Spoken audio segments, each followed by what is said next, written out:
Use headphones for best experience. Welcome to Comics FM. If you thought the Predators were content hunting in one universe, think again. They've set their deadly sights on the Marvel Universe, and Wakanda is their next blood-soaked arena. In Predator vs. Black Panther by Benjamin Percy, Chris Allen, Lee Ferguson, and Erick Arciniega, primal fury meets royal might. In this Marvel and 21st Century Studios crossover, there is no ordinary skirmish. It is war. Buckle in for a bone-snapping, spine-ripping ride as the hunt begins. Welcome to the jungle, Marvel fans. The chilling hunt is on. Chapter 1, Marked for Death. In the Wolf Star system, a rare planet was designated as a hunting ground for two rival Yautja clans, each led by a brother striving to earn their father's approval.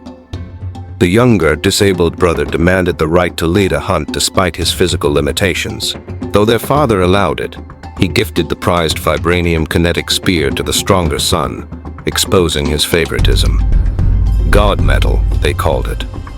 As the blood hunt raged against each other, the older brother's clan won, thanks to the spear. The younger brother and his group was left disgraced, stripped of honor, and bound to a totem. Refusing to die, he turned to cybernetics and weaponized himself with implanted wrist blades, determined to prove his worth. In Wakanda, Okoye led a training mission where the Dora Milaje and Hattuseri's had to tag the Black Panther. The winner earned prestige, the losers faced palace duties. T'Challa, despite some doubters, outmaneuvered his opponents with ease. During the session, Shuri hacked his suit, sparking a debate about Wakanda's future. She believed in sharing Wakandan technology for global good, while T'Challa feared exposure and vulnerability. Shuri accused him of hiding behind tradition and offered to help him see a broader path. Later, as they journeyed to a sacred waterfall, Shuri and T'Challa bonded through teasing and heartfelt moments. There, Shuri introduced Magikina, a seer, who shared visions of global suffering. Shuri proposed that Wakanda use its resources, like Vibranium, to build hospitals and railways abroad. T'Challa remained hesitant, fearing misuse. They compromised. Wakanda would help, but discreetly. Just then, T'Challa sensed a disturbance as birds scattered, prompting him to act. Meanwhile, the young, disgraced Yautja had set his plan into motion. Fixated on Vibranium and obsessed with redemption, he pinpointed Wakanda as the source. His scans detected a cloaking field hiding the nation, and he breached it with advanced algorithms. He sent his crew to scout and hunt, targeting the Black Panther suit as a trophy. T'Challa sensed the danger and leapt into action. He contacted Okoye, warning her that the stakes were real. Moving through the trees, he found a bird with a broken neck, killed mid-flight, and wondered what threat had come. Suddenly he was struck from above. The Vibranium weave saved his life, but he was knocked unconscious and swallowed by the swamp. He had been tagged by predators. In Birnanzana, Shuri and Musti discussed opening up Wakanda. As Shuri piloted a ship to re-enter the dome, a control officer granted her clearance, but was immediately killed by a predator. The Yautja sealed the dome, turning it into a closed hunting ground. As Shuri's craft collided with the shield, the predators solidified their grip. As night fell, the Dora Milaje patrolled the jungle, unaware that red-eyed predators now watched them from the shadows. The dome had become their hunting preserve. Chapter 2, Hunting Grounds. Outside Birnanzana, Okoye led the Dora Milaje through the silent jungle. The last message from T'Challa had been a desperate call for help, but communications were down, leaving them in the dark. Okoye, on high alert, sensed something was wrong, especially with the birds unusually silent. As they moved, Nella was suddenly yanked into the trees by a predator's razor chain. Okoye ordered the group to close ranks and switch their spears to electrical discharge mode. The blast exposed a cloaked predator, and a brutal battle began. Okoye impaled the alien, spraying green blood. But plasma shots fired from above, killing another warrior.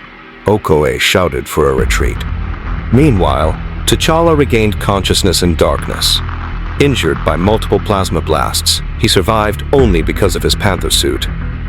As he stumbled through the jungle, he found Nala's body, and a dying predator. Gutted by her death, he pressed on towards screams and came upon a warrior trapped in a deadly mesh. As he tried to help, another predator struck. T'Challa fought fiercely, driven by the belief that only Vibranium could help them win. The warrior warned him, those enemies were nowhere, yet everywhere. At the Wakandan border, Shuri and Magikina emerged from a crash, physically unharmed but shaken. Shuri admitted something was deeply wrong. After a desperate call for help, all communications went dead. The energy shield had locked them out. She tried hacking into the system, but discovered alien code had overridden it. Her breach was detected by the Predators, who dispatched a scout. At the same time, Magikina used water to seek answers and was struck by a grim vision of Shuri surrounded by tortured faces and a predator. He declared he had seen the death of Wakanda.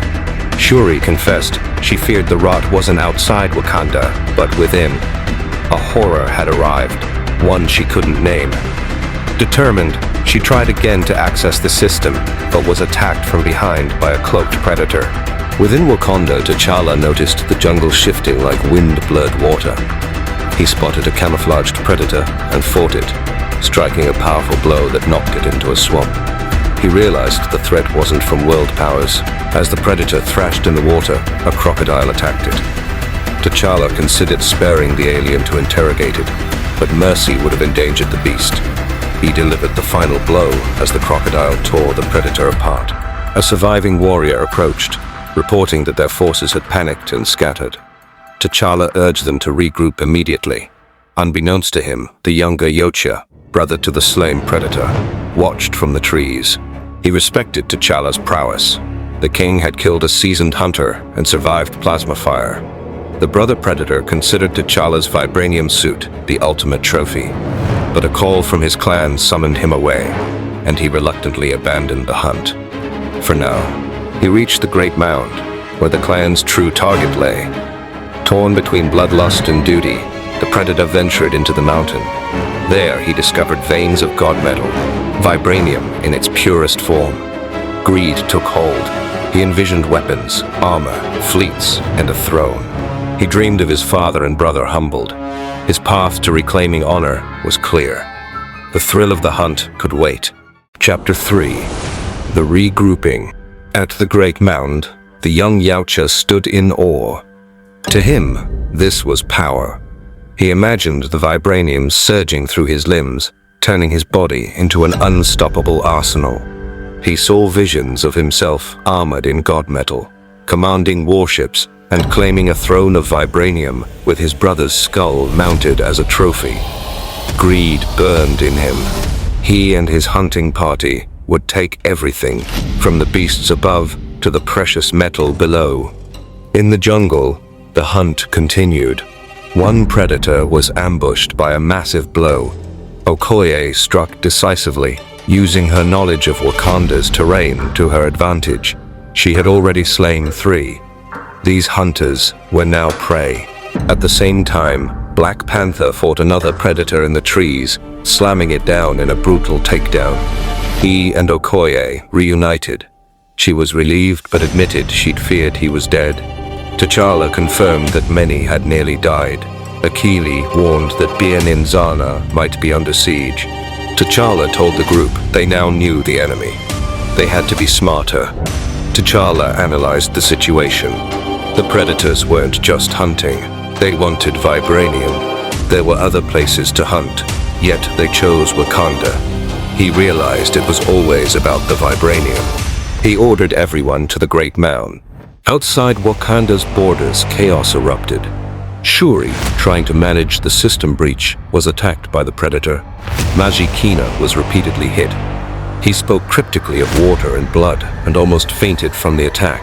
As Shuri fought the predator from pulling her into the force shield, the predator threw a spear, driving it through Magikina's eye. Magi died, a predator emerged, and a fierce battle began. Shuri, injured, fought on, calling the predator a coward for hiding. Her comms were cut off, but she found another way to reach out. As she was stabbed in the shoulder, she engaged the predator hand to hand and sent a broadcast plea. This is Princess Shuri of Wakanda. We are under attack, and my nation needs your help. Yautja reflected on the importance of silence as king, how too much openness invited judgment. He felt afraid now, having been struck down by Yautja shoulder cannons. He remembered the silence when he fell into the swamp, shot down by the plasma blast. That silence brought him to the ancestral plane, where he was greeted by his grandfather, Azuri the Wise. Azuri acknowledged his reputation not just as wise, but as hostile and guarded. He explained that during his reign, the world was at war, but Wakanda faced a new threat. Predators who came to hunt, but stayed for Vibranium. Despite burying many Yautja bodies, Wakandans had studied their cloaking tech, heat-sensing helmets, and plasma weapons. Azuri admitted his paranoia and warned T'Challa of the Predators' greed. He urged T'Challa to stop them, saying, "The Panther must win." Back in Wakanda, the Dora Milaje launched a surprise attack on a Predator ship. T'Challa led his team into the dark mines, but in his fear-driven haste, he missed a crucial detail. One Predator guard had survived and was able to send a warning. The Yautja, aware of Black Panther's approach, readied for blood. Meanwhile, outside Wakanda's borders, Shuri stood over the slain Predator. Though victorious, she felt uneasy, knowing the true battle raged within Wakanda. She examined the Predator's helmet, realizing it functioned as a computer. If she could interface with it, she might gain an edge. As something approached from the sky, she prepared for another fight, only to be met by Falcon. When she asked who he was, he simply answered, "Falcon." Suspicious, she demanded more. He explained that he had been in Africa on a mission from Captain America and intercepted a distress signal from Princess Shuri. He was surprised to meet her, remarking she didn't look like a princess. Chapter 4: The Battle for Honor. In the heart of Wakanda's Vibranium mines, Black Panther led his team with precision. Instead of taking the direct tunnel route, he instructed them to enter via hidden maintenance hatch, emphasizing stealth over force. He reminded them of an earlier lesson, how he once bested them by using shadows and agility, not numbers. T'Challa personally chose to descend through the ventilation shaft and placed Akili at the rear for protection. However, danger lurked close. One war dog, momentarily separated, sensed something wrong. Watching him from afar, a predator used holographic surveillance to lock onto his position. The war dog noticed a hovering drone and mockingly addressed it, unaware of the trap. As he ran, he triggered a mine that released laser beams, slicing him down instantly. Akili arrived, only to find his fallen comrade mutilated. Stricken with grief, he held the body and swore vengeance, just as a hulking predator emerged silently behind him. Outside Wakanda's shield, Shuri worked with Falcon. After confirming her identity, she briefed him about the alien threat. Falcon offered help, but Shuri, focused on counter-hacking Predator technology, asked for silence. Wearing part of a Predator's helmet, she initiated her plan. Later, the two slipped through the force field undetected and took flight, Shuri instructing Falcon to mask them as they pursued the escaping enemy. Meanwhile, T'Challa entered the mine shaft, only to find Akili's decapitated body. The voice that taunted him mimicked Akili. At the same time, Okoye witnessed a fellow Dora Milaje's head explode. She reacted fast, hurling her spear blindly and killing a cloaked predator. Soon after, Black Panther clashed with Akili's murderer, engaging in fierce hand-to-hand combat through the ventilation shaft. He twisted mid-fall, ensuring the predator took the brunt of the landing on the mine's stone floor. As screams and metal clanged around them, the battle intensified. Okoye joined him, but more predators emerged, swarming them. Despite being outnumbered, Black Panther fought relentlessly, empowered by Wakanda's strength. He cut down another foe as Okoye held the line. Observing their enemies, Panther realized the attackers were coordinated. They were following a leader. That leader soon revealed himself. The Yautja leader stepped forward, removed his helmet, and showed his monstrous face. Okoye urged T'Challa to fall back, but he insisted on fighting the leader alone. He requested Okoye's spear and removed his suit to make the duel fair. The two warriors clashed viciously. Blades scraped, sparks flew, and both were pushed to the brink. T'Challa ultimately pinned the Yautja king and demanded his surrender, but the Predator, driven by disgrace, refused. He struck with his implanted blades, slashing Panther across the chest. Though wounded, T'Challa, always the Panther, held firm. The Yautja leader didn't flee. He regrouped, calling his warriors back to their ship. He sent out a message to his father. He had taken the God Medal, and he was coming back to reclaim his honor. As they launched into the sky, Falcon and Shuri pursued them. Shuri leapt onto the ship mid-flight, used a Predator's gauntlet to pierce the hull, and setting it to self-destruct. Falcon attacked the ship, but it broke through Earth's atmosphere. In the sky, Falcon apologized for failing, but Shuri calmly revealed they had done just enough. The gauntlet exploded.